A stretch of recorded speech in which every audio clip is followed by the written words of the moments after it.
Good morning, everyone. I want to welcome you to this time that we have to spend together for a few minutes this morning. It's really good to talk to you in this way. My brother and I were talking about where we grew up. It's one thing about what's going on right now. Been using the time to catch up with family, and we were just talking. And he's 8 years older than I am. His name is Bill. But anyway. We were talking about the house we grew up in. I grew up in a house, an old wood frame house built around 1900. It was built up off the ground on brick piers, and we lived actually in what was then a more rural area. Kind of became the suburbs and a bedroom community during my lifetime, during the past 30 or 40 years, but prior to that, it was fairly rural. I mean, when my parents moved there to the couple of acres of land we had, the neighbors still kept cows and had pecan groves, so it was still pretty rural back then. But it was a nice big 2-acre piece of land, and it was it was a rectangle really. It only ran about 240 feet across the front, and then, I don't know, 1,000 or so feet back, all the way to the Mississippi River. The land's so flat down there that the only hill I ever knew was the levee of the Mississippi River. And that was probably, I don't know, it was pretty high. And of course, it protected us when the river levels rose every spring. The Mississippi River was about a mile wide down there, and every springtime when the snow melts up north, the river level comes up. In the old days, it used to flood the area. Of course, that's what made it such good farmland, because we were there on the river delta. But when I was a child, of course, the levee system held it in, and the water would come all the way up the levee.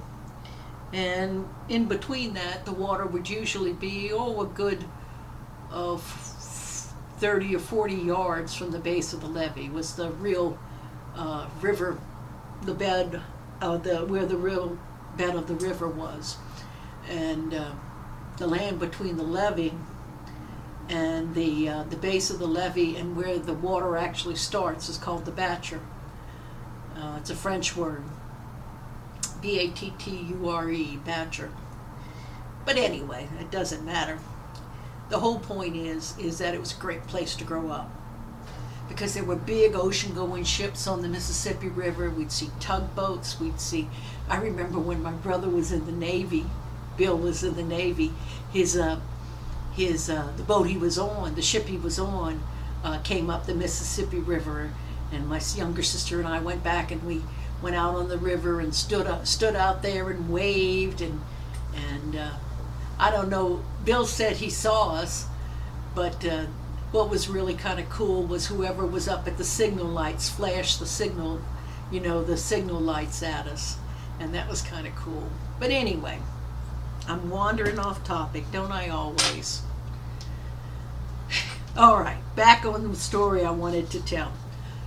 So, it was a wonderful place to grow up. That's what I want you to realize. I loved growing up there. And one thing we had on our property was lots and lots of trees, okay? And we had all kinds of trees. It was we had willow trees, and there was a wonderful huge willow tree in the back. It had a rope just at the right height to hang a swing from. And then we had Japanese plum trees, which you could pick the plums and eat them in the summertime.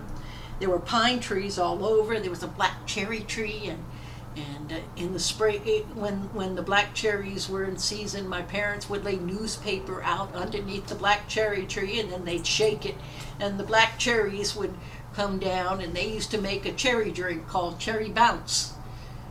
I'm not sure if it had alcohol in it. I may have to ask. I don't remember drinking much Cherry Bounce, but I wonder if it had a little bit of alcohol in it. Well, Then we had mulberry trees. Of course, the mulberries fall on the ground and turn your feet purple in the summertime when you're a child. And there were just all kinds of peach trees and pear trees. The people who'd lived there before us were quite into horticulture, and they liked to plant a lot of different kinds of trees. And believe me, we had a wonderful persimmon tree that my mother loved, because she loved Japanese persimmons. Well, anyway, when I was about 10 years old, they started talking about a hurricane. Hurricane Betsy is what it was. Now, my mother was a nurse, and she was director of nurses at a facility much like the Hermitage. So it was decided that my sisters and I had two sisters, and one who was 10 years older than I am, and my younger sister 2 years younger than I am, and I was 10, so Cindy was what? Oh, Cindy must have been 20. She must have been home from college. And Betsy was younger than I am. Betsy was 7 or 8. And she's 2.5 years younger, so I'd have to figure it out. But anyway, so we were going to go stay with Mom at the nursing home, which was fine because they had an emergency generator and we were going to be safe no matter what happened. And it was the safest place to be, I'm sure. However, Daddy wanted to stay and take care of the house. So Daddy and Bill and Dexter, the boy, and that's the two boys. I guess Bill was probably 18 at the 17 or so at the time, and Dexter was about 12, and they were going to stay at the house and take care of the house. Well, as for me and my sisters, we remember looking out the window and watching the storm blow through, and mainly all we saw, it passed through at night, so all we saw was wet rain and wind. And then I went to sleep. But Bill had it much more exciting down there at the house. He said that he and Dad and Dexter got ready for the storm, and they had all the extra food and batteries and candles and radio, all the things you're supposed to have, flashlights, kerosene lamps, everything you need. They picked up the yard to get rid of anything that might blow around. And Bill said he was kind of excited about the whole thing. It seemed like a big adventure to him. I was about, as I said, he was about 16 or 17. And of course, you're invincible at that age. Well, but as evening came and the rain began to fall and the wind began to blow and the house began to creak, because it was an old wooden house, and every once in a while the weights inside the double hung windows, those old fashioned windows, they'd rattle. It was kind of getting spooky. And that's when Bill says that my dad had Dexter and Bill sit down at the table. The electrical power had already gone off, so there was a kerosene lamp lit. And he went ahead and said, we're going to have a prayer. My dad asked God to let the storm pass over without much damage and protect all who were in his path. He asked especially for safety for the family and everyone in this house. He prayed that all could be protected. Well, Bill said the night got darker and the wind blew harder and the house shook even more. There was lightning flash, and you could see the trees bending over because of the force of the wind, and then all of a sudden there was a big crash, and they heard a tree, and the Chinese tallow tree, huge tree in the front yard, probably around 100 feet tall, at least 100 feet tall, crashed and fell down. Then they were sitting there in the dark, only with the light of of the kerosene lamp. He said the wind blew so hard and howled so much that sitting next to each other at the table he could hardly hear anyone talk. They heard more trees fall and cracks, and he felt like the house was at times being lifted off the ground. All night long, the thunder crashed and the wind blew. He said suddenly there was a bright light back toward the river on the levee. They didn't know what it was until morning when the storm had passed, but it was the tugboat had been lifted up out of the river, and the river was probably, there was usually about another, but the storm surge had lifted it up. Storm surge must have been at least 30 feet, because it lifted it up and put it on top of the levee. And the tugboat was there on top of the levee. So that tells you how we were saved by the fact that we had such good levees.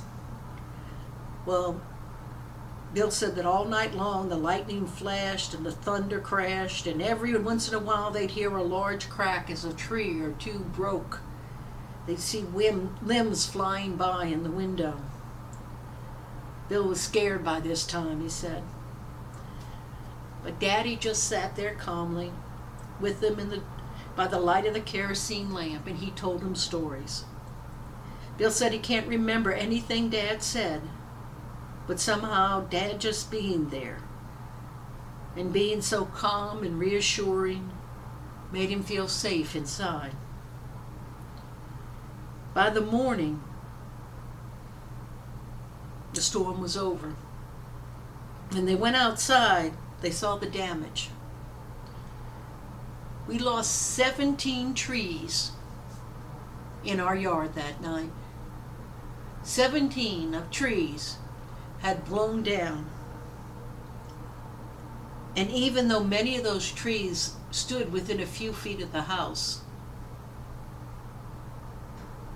and certainly many of them were tall enough that they would have hit the house, they'd have fallen in that direction.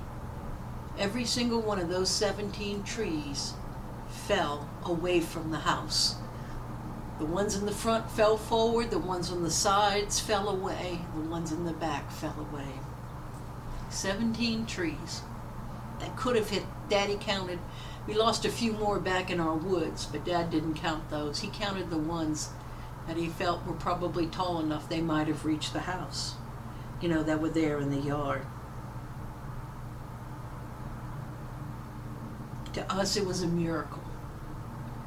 And even today, my brother, who has a very strong Christian faith, says that he feels like that night, Dad demonstrated to him the power of prayer.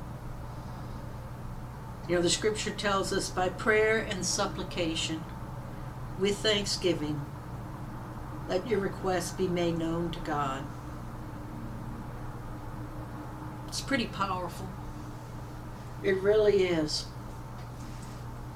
I don't know why God answered my dad's prayer and other people.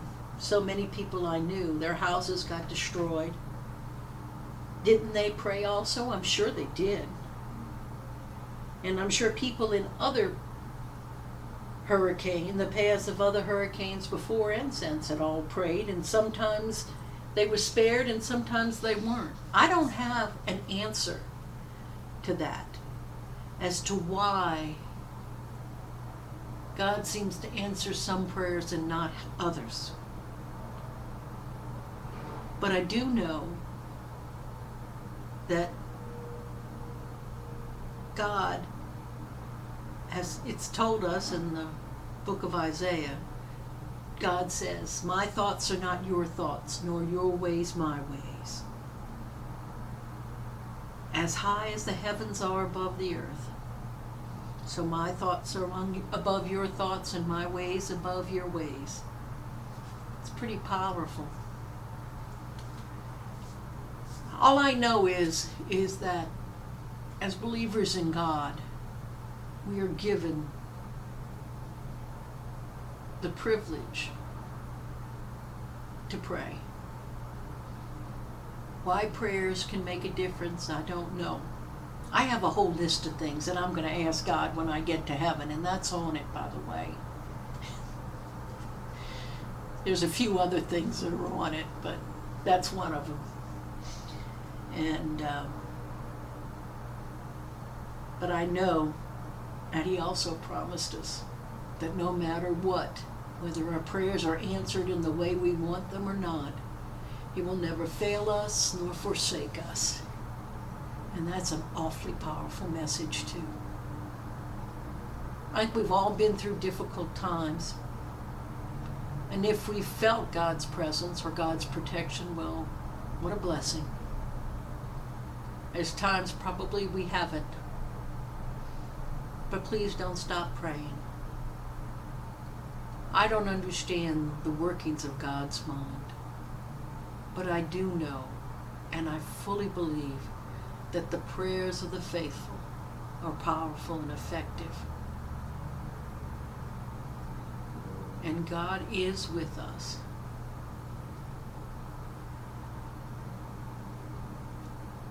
Even until the end of the age. Until next time, God bless.